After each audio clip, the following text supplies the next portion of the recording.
Okay, YSR Congress party నుంచి గత కొంతకాలం నుంచి సుమారుగా ఒక 20 మంది ఎమ్మెల్యేలు వైఎస్ఆర్ కాంగ్రెస్ పార్టీలో గెలిచి తెలుగుదేశం పార్టీలో చేరారు అని అనడం కన్నా తెలుగుదేశం పార్టీ వారిని వివిధ రేట్లకు కొన్నది అని చెప్పడం సమంజసంగా ఉంటుంది.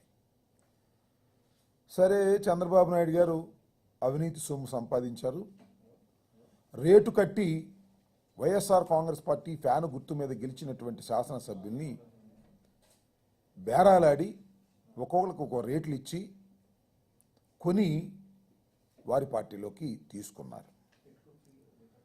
ఇలా ఆ పార్టీలోకి వెళ్ళిన వాళ్ళు ఏదో చంద్రబాబు నాయుడు గారు లబ్ధి చేకూర్చాడు కాబట్టి ఆయన వెంట ఉండటం ఒకటైతే, రెండో అంశం అక్కడికి వెళ్ళి మీసాలు మీద పెడుతున్నారు, సవాళ్ళు విసురుతున్నారు, ఈ పార్టీ మూసేసుకుంటారా అని మాట్లాడుతున్నారు. నాకు తెలియకడుగుతా, అసలు ఏమిటి మీరు చేసే పద్ధతి ఏమిటి? మీరు ఏ పార్టీ తరపున గెలిచారు? ఏ గుర్తు మీద గెలిచారు? ఎవరి ఓటుతో గెలిచారు? ఎవరి నోటుతో గెలిచారు? ఎవరి జెండాతో గెలిచారు? ఎవరి ఫోటో పెట్టుకు గెలిచారు? ఇప్పుడు ఎక్కడున్నారు? మీ వెనకాల ఏ పార్టీ జెండా ఉంది? మీరు మాట్లాడే మాటలు ఏమిటి? ఒకసారి మీ ఆత్మను మీరు ప్రశ్నించుకోండి, లేదా ఒకసారి అద్దంలో మీ ముఖాన్ని చూసుకోండి.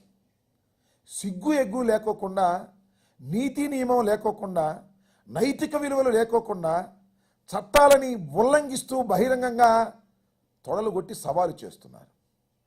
కొందరైతే మేము అమ్ముడుపోయామా, మాకు డబ్బులు ఎక్కడ, మాకు లేవా?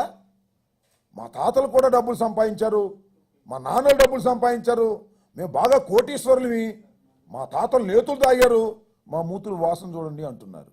మీ తాతలు నేతులు తాగారేమో మాకు తెలియదు, మీ మూతులు మాత్రం నేతు వాసన కొట్టడం వల్ల గబ్బు కుడుతున్నాయనే వాస్తవాన్ని మీరు గమనించండి. కోట్ల రూపాయలకు ఆశపడి, మంత్రి పదవులకు ఆశపడి ఒక పార్టీలో గెలిచి మరో పార్టీకి వెళ్ళి సవాళ్లు పిచ్చి తొడలు కొట్టి పార్టీలు మూసేసుకుంటారా అనే కంఠం పెంచినంత మాత్రాన మీది న్యాయం, మాది అధర్మం అయిపోదు. మీరు చేస్తున్నది పచ్చి దగ, పచ్చి రాజకీయ వ్యభిచారం మీరు చేస్తున్నారు. ఈ దేశంలో చట్టాలు ఉన్నాయి, పెళ్లి చేసుకోవచ్చు. ఎవరైనా పెళ్లి చేసుకొని ఒక స్పౌజ్కి విడాకులు ఇవ్వకోకుండానే మరొక పెళ్లి చేసుకుంటే ఏమంటారు? చట్టం ఒప్పుకుంటుందా? అలాగే ఈ పార్టీలో గెలిచి మరో పార్టీకి వెళ్లే ముందు ఈ పార్టీకి రాజీనామా చేసి వెళ్ళాలి అని చట్టం చెబుతుంటే, యాంటీ డిఫెక్షన్ లా చెబుతుంటే అది మీకే వినిపించదు. అటెళ్ళి మేము రాజీనామా చేస్తాం, మీ పార్టీ మూసేసుకుంటారా?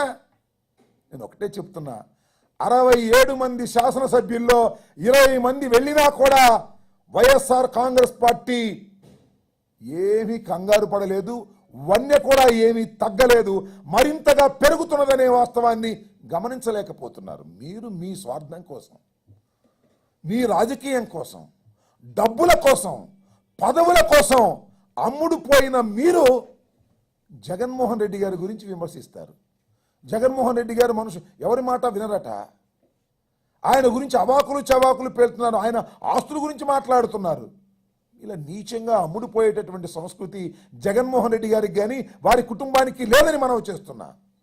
ఈ రాష్ట్రంలో నీతిగా నిజాయితీగా ఉండే క్రమంలో అన్నమాట నిలబెట్టుకోవడం కోసం పదవులు వదులుకొని వచ్చి మళ్ళా పోటీ చేశారని కూడా మీ అందరికీ తెలుసు.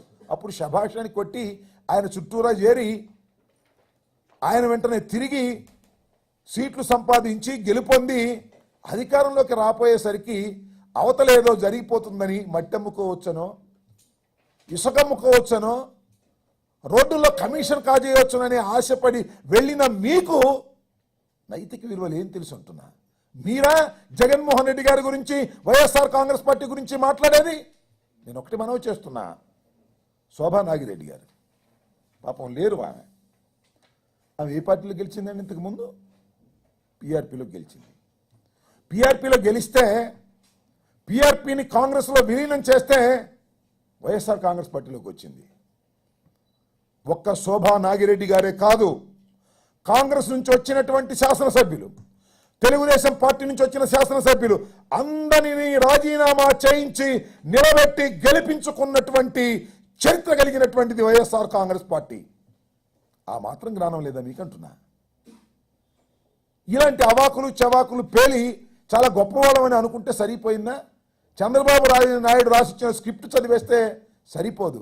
మీ అంతరాత్మను ప్రశ్నించుకోమని మనవి చేస్తున్నా. జగన్మోహన్ రెడ్డి గారి పార్టీని మూసేయాలా? నేను సవాలు చేస్తున్నా. 20 మంది శాసనసభ్యులు ఈ పార్టీ నుంచి ఆ పార్టీలోకి డబ్బులు కాశపడి పదవులకు ఆశపడి వెళ్ళిన వాళ్ళు, మీకు నిజంగా సిగ్గు లజ్జ ఉంటే రాజీనామా చేసి మళ్ళీ పోటీ చేసి సైకిల్ గుర్తు మీద గెలవండి. ఇది చట్టం చెబుతుంది, మేం చెబుతుంది కాదు. ఇది చట్టం చెప్పేటటువంటి అంశాలు కూడా పాటించుకోకుండా సవాలు చేస్తే సరిపోదనేది వాస్తవాన్ని మీరు గమనించండి. ఇలాంటి దౌర్భాగ్యమైనటువంటి చట్టాలను వ్యతిరేకించే కార్యక్రమం చేస్తారా? ఈ దేశంలో చట్టాలని గౌరవించవలసినటువంటి బాధ్యత మీకు లేదా? ఆయన ఎవరో అంటున్నారు నిన్న మొన్న రాజకీయ వ్యభిచారం. మీరు చేసేది కాదు రాజకీయ వ్యభిచారం. ఇక్కడ పెళ్ళి అక్కడ సంసారమా? పెళ్ళి ఎక్కడో అక్కడ సంసారం ఉండాలా? లేదు పోనీ పెళ్లి చేసుకుంటే ఆ పెళ్లిని పెడాకులు చేసుకుని అవతలకి వెళ్ళండి. పెడాకులు మాత్రం చేసుకోరట. అక్కడికి వెళ్ళి కులుకుతారా? ఏమిటి ధర్మం? మీకు సిగ్గు లేదు. ఈ రాష్ట్రాన్ని పరిపాలిస్తున్నటువంటి ముఖ్యమంత్రికి సిగ్గు లేదు. ఆయన కూడా అంతే, డబ్బులు ఇస్తాడు, తీసుకెళ్ళిపోతాడు.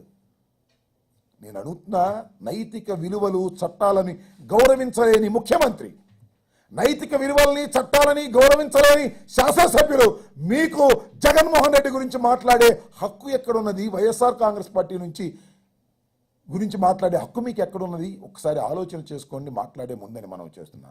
ఒకళ్ళు బాగా కోసేస్తున్నారు, కోతలు సొరకాయలు కోసేసినట్టు. డబ్బులా? మేము డబ్బులు ఎక్కడ అంటుకున్నాం? మరి ఎందుకు వెళ్ళారమ్మా? దేనికి వెళ్ళారు? చంద్రబాబు నాయుడు గారు అందం చూసి వెళ్ళారా? లేదా ఆయన పరిపాలన గొప్పతనం చూసి వెళ్ళారా? దేశం అంతా తెలుసు, మీ కుటుంబ సభ్యులకు కూడా తెలుసు మీరు డబ్బులకు వెళ్ళారని. మీ ఊళ్ళో తెలుసు, ఈ రాష్ట్రంలో ప్రతి వాళ్ళకి తెలుసు. డబ్బులు పదవుల కోసం ఆశపడి వెళ్ళినటువంటి మీరు జగన్మోహన్ రెడ్డి గారి గురించి మాట్లాడే నైతిక హక్కు లేదు. సవాలు చేస్తున్నాం, మీ సవాలును స్వీకరిస్తాం. దమ్ముంటే రాజీనామా చేసి గెలవండి. 24 hours టైం ఇస్తున్నా, రాజీనామాలు సబ్మిట్ చేయండి. మీరు ఇంతవరకు రాజీనామా సబ్మిట్ చేయలేదు. ఇంతవరకు మీరు గెలిచిందేమో జగన్మోహన్ రెడ్డి గారు ఇచ్చిన బీఫామ్తో గెలుస్తారు, ఫ్యాన్ గుర్తు మీద గెలుస్తారు, సైకిల్ గుర్తు భుజాన వేసుకొని కండువా వేసుకొని సిగ్గు లేకోకుండా ఏ పార్టీ తరపున గెలిచారో ఆ పార్టీ నాయకుడిని విమర్శిస్తారు. కాస్త నైతిక విలువలు నేర్చుకోమని ఈ సందర్భంగా వారికి చెప్పదలుచుకున్నా. దేనికి?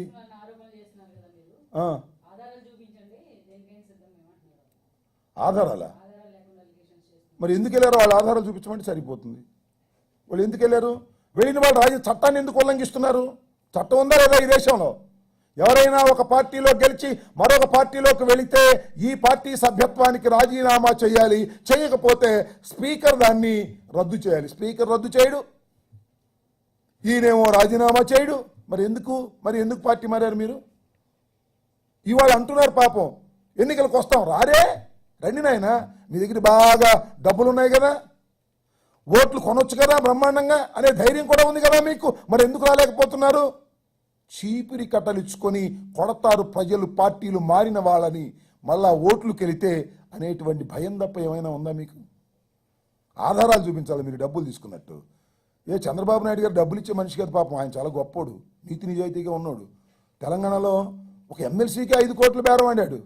మరి ఇప్పుడు ఎమ్మెల్యేలు మీరు ఆ సొంత రాష్ట్రం, ఆయనకి డబ్బులు లేకుండానే మీరు ఆయన గొప్పతనం చూసి వెళ్ళిపోయారని చెప్పడానికి, మీరు చెబితే నమ్మడానికి ప్రజలు చెవులో పూలు పెట్టుకునేరనే వాస్తవాన్ని కూడా గమనించండి. నేను ఒకటే మనవి చేస్తున్నా, ఒక్కసారి మీ ముఖాన్ని మీరు అద్దంలో చూసుకోండి. మీరు ఏ పార్టీ తరపున గెలిచారో, ఏ గుర్తు మీద గెలిచారో ఒకసారి ఆలోచించుకొని మాట్లాడితే మంచిది.